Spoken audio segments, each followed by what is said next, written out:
রশিদ ছিল এক সাধারণ কৃষক। প্রতিদিন ভোরে আলো ফোটার আগেই সে জমির দিকে বেরিয়ে যেত। মাথায় পুরনো টুপি, কাঁধে নাঙ্গল আর চোখে ভরসার আলো। তার জমি ছোট, কিন্তু স্বপ্ন ছিল বড়। বর্ষাকালে বৃষ্টি না হওয়ার জমি ফেটে গিয়েছিল।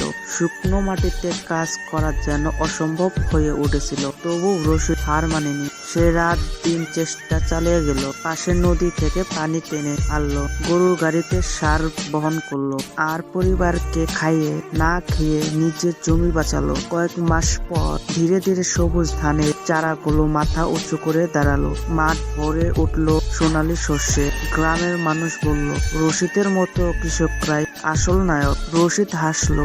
সে জানালো, পরিশ্রম, ধৈর্য আর আশা থাকলে কোনো বাধাই মানুষকে থামাতে পারে না। এই পরিশ্রম কৃষকের জন্য একটি লাইক দিয়ে যাবেন।